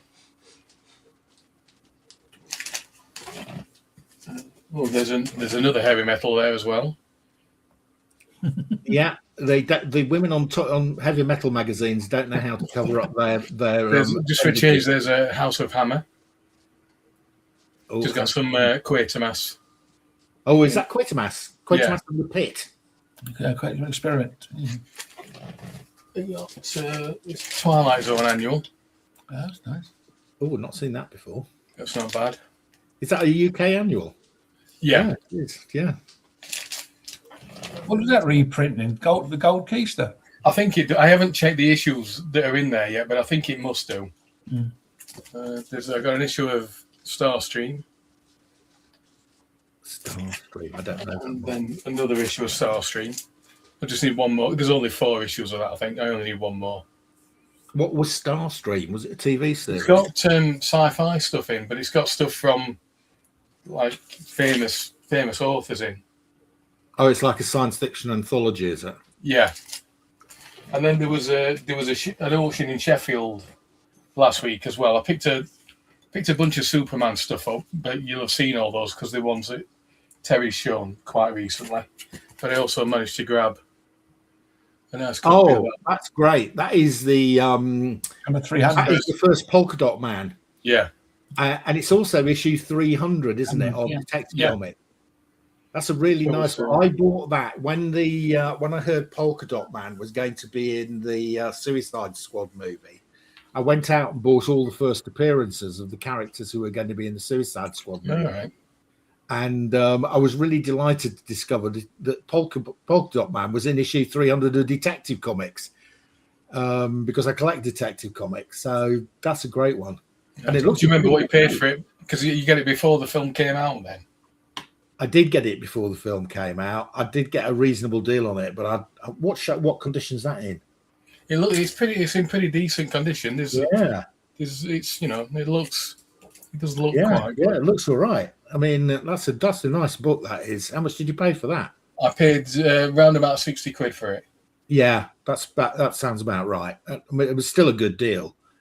That's a really good deal, actually. I've seen stuff for that price in worse condition than. Definitely. That's a great. It's nice as well. It hasn't got a TMP price on it. No, it's somebody's bought that. So considering it's 61. Yeah. Rather funny. They had 2 copies of it going as well. Wow. Well, that means they've probably got lowered the price then. Was that the better copy? I think they got them listed, but the weird thing is that I'd seen this was on there, so I put a pre-bid on it. But because I was bidding on some other stuff as well, I got outbid on this one, so I thought I'll let this one go.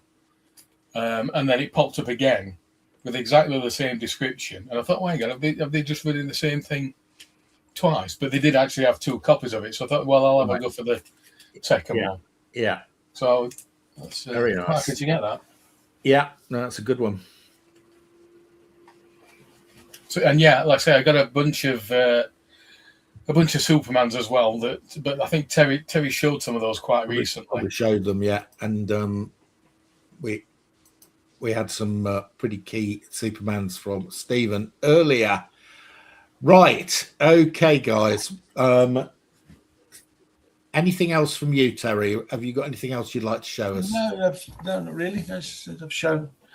I've showed all the other stuff I've had recently on my latest video. So, Stephen. Hey, Mark, I'm going to come up with a few things for Stephen here. Okay. It's just a couple things. I'll just grab a couple things out of Well, here. Stephen has disappeared. So, I think we're probably going to call it a day. Yeah, I think so. Unless anybody else has got anything to show. Can you hear me? I was going to show Stephen a few things. Stephen has gone. Stephen has gone, so he's not here. Oh, God, that sucks. I was back there grabbing stuff out to show Stephen. You guys aren't big Kurt Vonnegut fans, are you? I'm sure he'll be back next week. Guys, so I'm on holiday. I'm going on holiday to Egypt, so I will not be around next Wednesday. So unless somebody else wants to host the show, we will not be having a Geekly Weekly next Wednesday, unless you for hosting, Terry. I don't know how to be perfectly honest. I don't know how to do the Tempest can computer do side it. of it all. Have you got StreamYard, Tempest? I have, yeah. I can. I don't. Like, unfortunately, I can't get on until later on, but I don't mind. Yeah. So Tempest could do a late stream, or Greyman. Maybe Gray will be. Has got a new PC. Feel like having a go. He hasn't joined us tonight, but you never know. He might agree to host a show. Yeah. I know. How dare I not be here? I know. It's disgraceful. But I'll be back in a couple of weeks' time. Oh, wait a minute.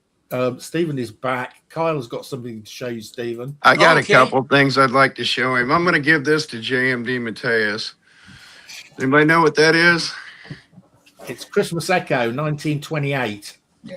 It's a high school newspaper. Yeah, my dad was born. It's a high school newspaper of Kurt Vonnegut's that I'm going to give to JMD Mateus. So this is from Shortridge High School in Indianapolis. Has he got some writing in there? And has he got Kurt Vonnegut? I don't think there's any scribbles. Signed it. No, I don't think there's any scribbles in there from Vonnegut, but that's from Vonnegut's high school years and stuff. I'm gonna whip through these kind of quick. Classic original Thimble Theaters. No, not the year Mark was born. No. Okay. 1938. Quirtig was doing well. In fact, he's got ancestors from Huddersfield, but he now threatened. He's now nearly going to be banned. There's a 1937 Thimble Theater, one of the original Seagars before he died. Wow. So I've got a stack of those, and again, I'm going to go through these kind of quick. I left a few things behind me, but I'm going to come pick them up. But I figured he'd appreciate it. But there's early Sagendorf and late Seagar, newspapers, on and on and on. 1922 manga. 1922 manga. Was manga invented then? 1909 was when manga. These are GG mangas from actually 1922 and 1924. Wow. Wasn't Astro Boy by what's his name? Not Watanabe. I can't think of his name. I thought that was the first manga character that resonated. No, manga goes back to 1909. Now you know what that is, right, Stephen? It's Goofus McVitie from the Big City. Say it with me. Well, I see that it's Standard Oil. Was this a handout from a gas station? The Gaines-Donenfeld experiment from 34 and 35, where they put these out for free and found out people wanted them, so they slapped 10 cents on them, and then that led to national periodicals and selling it off to Wheeler Nicholson and them. That is ancient paper. This is like I said, Bill Gaines' hands are all over this. This is the Bill Gaines project, Harry Donenfeld and Bill Gaines project. And they started Standard DC. Oil. They were the ones that started DC. Yeah, and this is a GoFundMe weekly because these were weeklies that it was an experiment to see if they could condense the weekly cartoon strips, the newspaper strips, down to make comic books viable. Nice little date. Nice date. This is in perfect condition. This is more or less a 1934 file copy. The fact that they could produce something like this during the Depression is impressive as hell. Yeah. Here's a mini sheet page from a newspaper strip from June 20th, 1943 of the newspaper, Superman. Is that Sikela, or is it the? Do we know who did the art on those? Yeah, Siegel and Schuster. No, I understand that Siegel was the writer and Schuster was the artist. But did Schuster actually do it, or was that ghosted? Do you know? Looking at it, more than likely ghosted. This is May of 43. He's going to get credit for it. But here's a full section. Jeez. From January 23rd, 1944. Got Henry on the back, Donald Duck. I got some of these with like Buck Rogers and stuff in them. The Little King was one of my dad's favorites. You know, we all know about Puck, Judge, and all them political satire magazines that were precursors to the comic books. Here's one of my 1892 Judges. But the unique thing I have is an 1886 envelope from the offices of Judge. Mark, who is fashioned on the stamp? What royalty is on the stamp? I'd have to see it again. That stamp or the stamp? The stamp, the postage stamp. That looks like a George. No, that's not. That's an American. That's a Washington, isn't it? That was like George Washington. It looks like George Washington. That's an American. Well, it's New York. It's New York on the envelope. Exactly. It's going to be one of your men. It's not one of our royalty.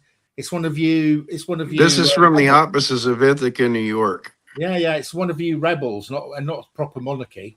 Yeah. Puck and Judge were American. Punch was the British. You like history? Here's a full 4-page Wednesday, October 14th, 1795. Right. Columbian Sentinel newspaper in its entirety. Wow. But give me 1 second. Do they talk about the price of eggs and stuff like that?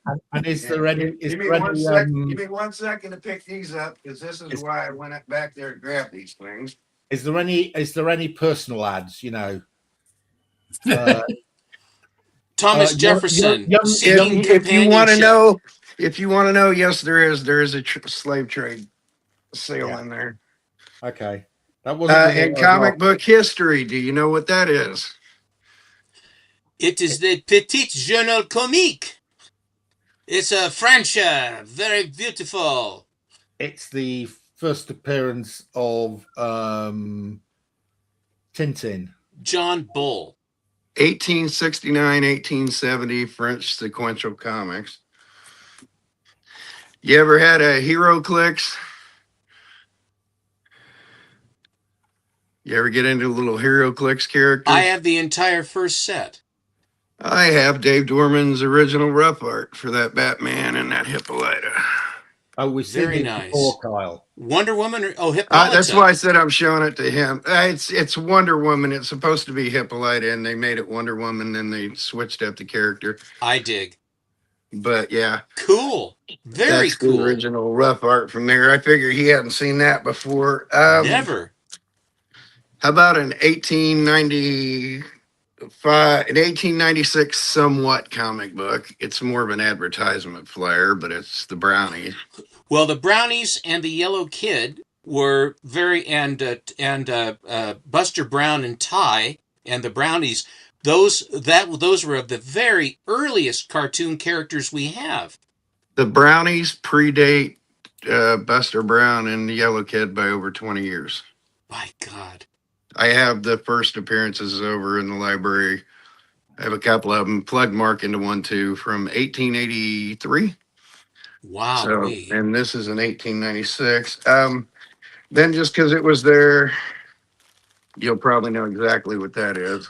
Oh yes, Mutt and Jeff. They had those. They had the landscape setups, and they're bound. They're like cloth bound, heavy cardboard. Very bizarre. First appearance from what year would you guess, Stephen? 28? 1910. Wow. And then one thing these guys have seen repetitively, I'm going to do a quick flash in the pan because he'll know what these are and he'll appreciate them. What is that? Charlie Chaplin surrendering to the Germans. You know when these came out, right? Was this, let's see, this is World War I vintage, is it not? These are the 1917 SNAs, the Donahue Press. There's a set of 5 of these from 1917. Wow. There's Up in the Air, In the Army,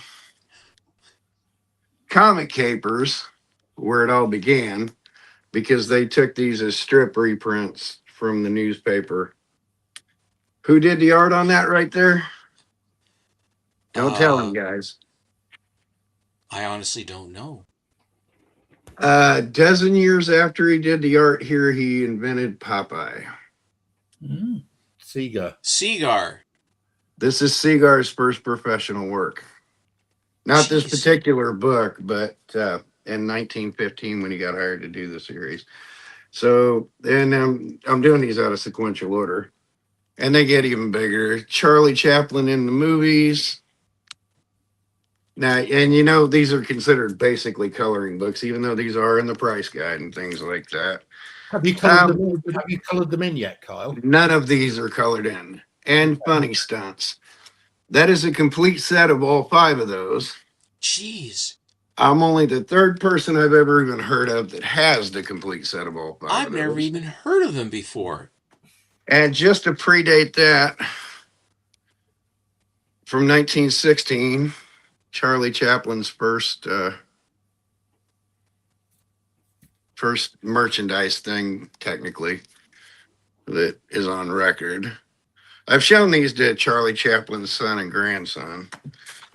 Now, the pièce de résistance to all that is the British Weekly Funny Wonder from 1915 to like 1936, 37, had their 8-pagers, and Charlie Chaplin was the the poster boy on the cover for all the Weekly Funny Wonders. Like I said, it ran from mid-1915 till almost 1940. And this was where was this being printed? These are British paper weeklies in London. Yeah. This is January 2nd, 1925, and it proceeds to collect every single weekly from the year 1925. My God. 416 pages. This was in the process of being bound for the British Library in London, the Royal Library, whatever they call it. British Library. So, the British Library. And it's a complete bound volume, obviously a one of a kind, because those are few and far between. Like to get a 1915 first that he appeared in, they reprinted it in the 70s, but to actually have the loose issue, I don't know if any of them actually exist. I think you should send that to the Library of Congress, not to the British well, library. it came from the British Library to me. I mean, there's more, but I wanted to whet his appetite for a second with some fun, unique things I had that were literally right have some important legal information. We showed that a couple of weeks ago, and I have had an email from the British Library saying they want their copy back. Yeah, they're the ones. They're the ones that gave it to me. It did go missing 60 years ago. Yeah, and they want to know where it's gone, and now they've found it. So they quite like it back, please. It's overdue as well. It's overdue, yeah. I've had Terry, a couple. You're in the United States, aren't you? No, Kyle's in the. I'm sorry, Kyle. Where are you again? Indianapolis. They can't touch you. Send it to the Library of Congress and let them pound sand. Yeah, I've had a few other like absolute one-on-ones. Mark has one now, a 1989 Hong Kong Batman that has Neil Adams art inside of it. It's not a Neil Adams cover, but Neil signed it. And according to Neil, when he signed it, he'd never even seen it before. So, and that's been verified. But wow. I've let go of most of my unique stuff, but there's some of them oddities isn't I unique. haven't. If this isn't unique, I don't know what unique is. Amazing stuff. Truly amazing. Historic. Then I got lots of history pieces and stuff too. And then my favorite comic thing, but you have to like punk music. but I will never not brag about this. Kyle, we don't want the story about you that you told us on Facebook today. No, I won't tell that. Do you know who the Clash are, Stephen? Yes, I do. London's Calling. So this album came out a month earlier in England than it did in the United States. Mick Jones of the Clash is a big comic book nerd who I've been trying to get on the show for 2.5 years. He sent me this copy signed to me out of his collection, dated 8 December 1979, the day that was released. The day Oh, London's damned. Calling was He released. picked that date because that's the date, that's the Friday that was released in the UK. Wow. So that's one of my more unique pieces.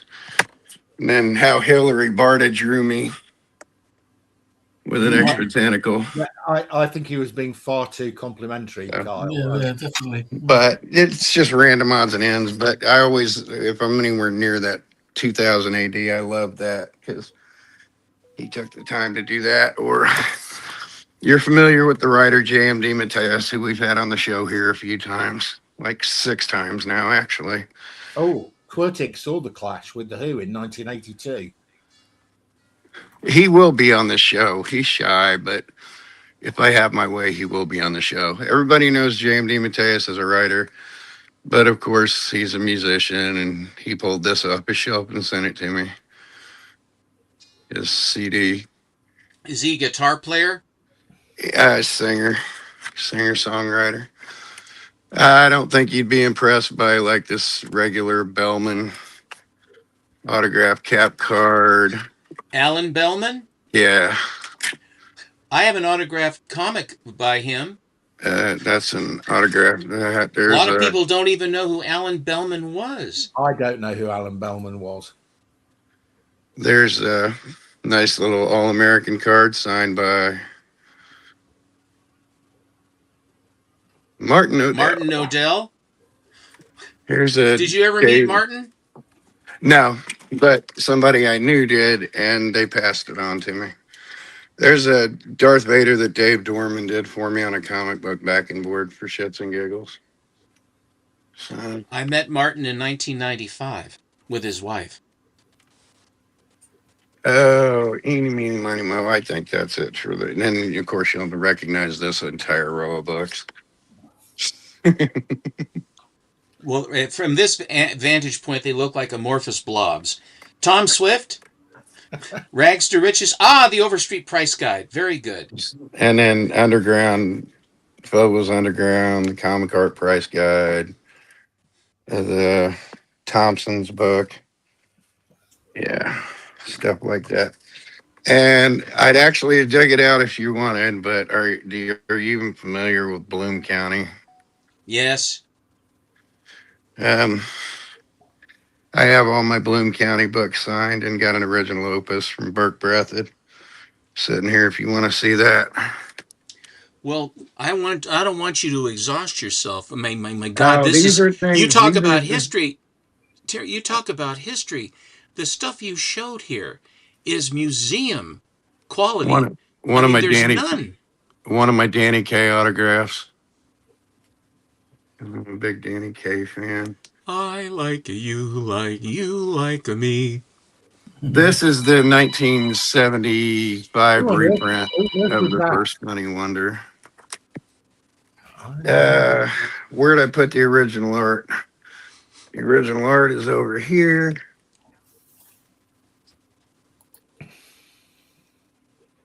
It should be here, but it's not sitting right on top. It's not sitting on top. I'm not digging if it ain't on top. Don't dig. But yeah, this is part of my museum. I've gotten rid of half of it, but this is part of my museum. And the other piece I got rid of, you would have been really tickled by, Hello? was, oops, he's on the phone at the moment. Yes.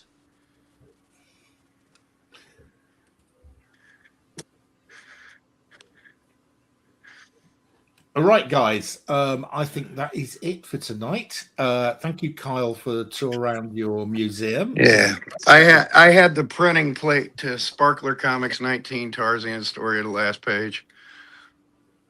at one point, but I let go of it. Yeah, Kyle, that was great too. Around some very special stuff. I hope that you have a provision of some sort for where all of this will go when at such time you shuffle off this mortal coil, because to just have this stuff just get ruined and destroyed and thrown away, I mean, it's just impossible.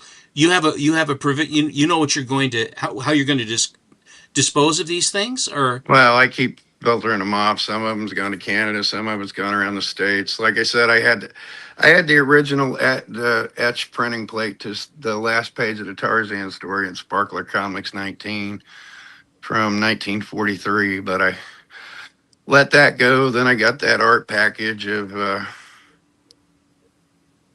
Bible that went on to Mark. Seriously, Kyle, have you got this all sorted out?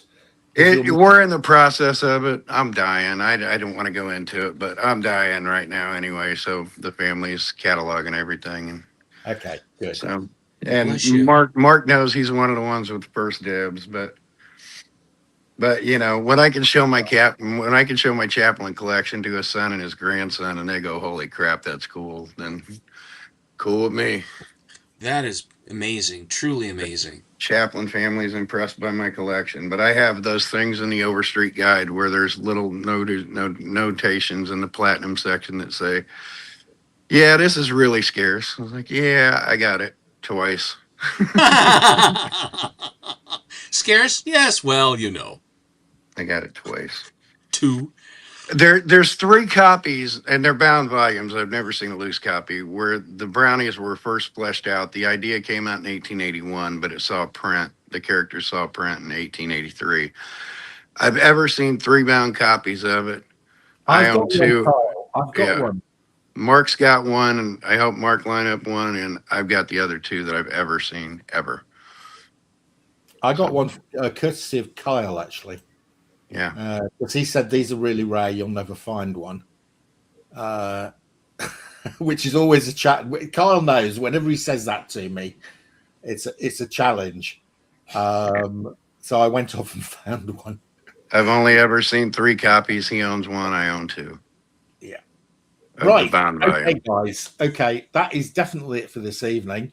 Kyle, some great stuff. Stephen, some amazing stuff. Terry, great. Wait a minute. Oh, wait. Show. Oh, wait. Yes. No. Bill isn't here. He's not even here, is he? Bill isn't here. So Stephen just has to stand in for Bill.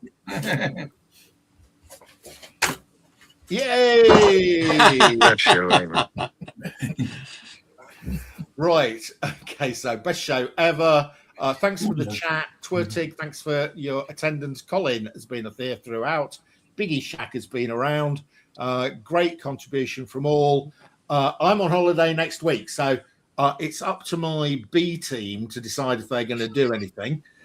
If not, I will be back with the Geeky Weekly Show in 2 weeks' time, and I will see you then. And it's tatty bye from me and from the Geeky Weeklies.